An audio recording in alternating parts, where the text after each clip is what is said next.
Well, it's time to take you backstage, and Bethany Minell from our Backstage podcast is here. Good to see you, Bethany, as always. Good morning. There's lots to talk about today, and one thing I noticed popping up on my screen the other day was the return of Stranger Things. Absolutely. Stranger Things is back, and it's just as cram-packed of 80s nostalgia as it was in the first two seasons. I mean, even if you're not into sci-fi, you've got to love the fashion, the hair, the dodgy technology. This is really good fun, obviously starring Winona Ryder and British actress Millie Bobby Brown.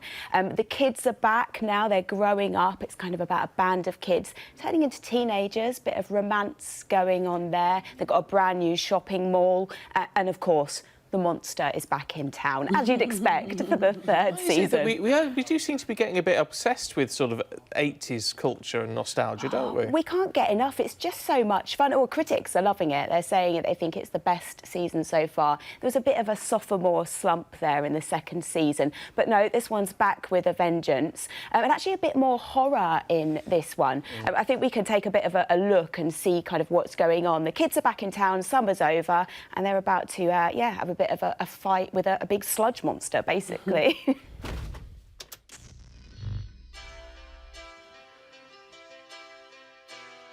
At least someone's happy I'm home.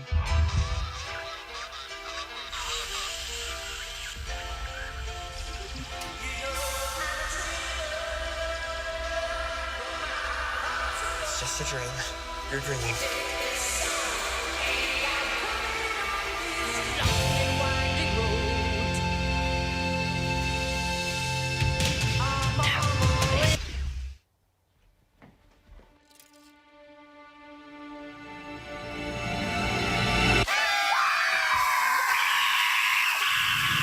Yeah, we do say there's lots of hairspray in the 80s. There's just an example, but that's all on Netflix now. Apparently, the kids negotiated $250,000 for each episode, which means they got a cool $2 million for this season. So yeah, doing well for teenagers. Clever kids. Now, I've got to play you a bit of this. It's Friday, so come on, let's just sit back and enjoy a little bit of Disney music. Take a listen of this, and just imagine in your head this being made as a live-action remake. Okay? Ariel, listen to me.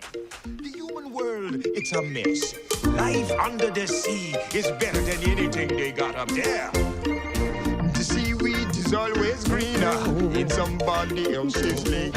You dream about going up there, but that is a big mistake. Just look at the world around you, right here on the ocean floor. Such wonderful things around.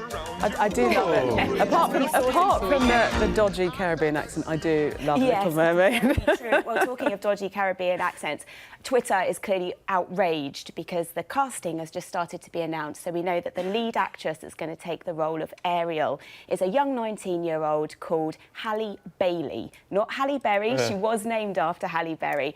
But she's going to be taking the role. And, of course, Twitter's very cross about this because they're saying, well, she hasn't got pale white skin and red hair.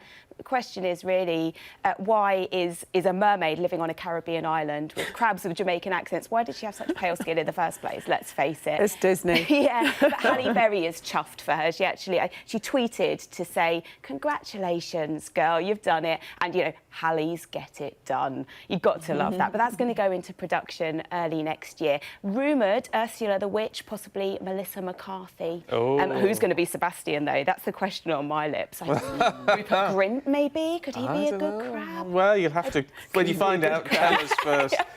Really good to see you this morning. Thank you very much indeed. Thank you. OK, let's see what the weather's going to do for you. Here's Joe.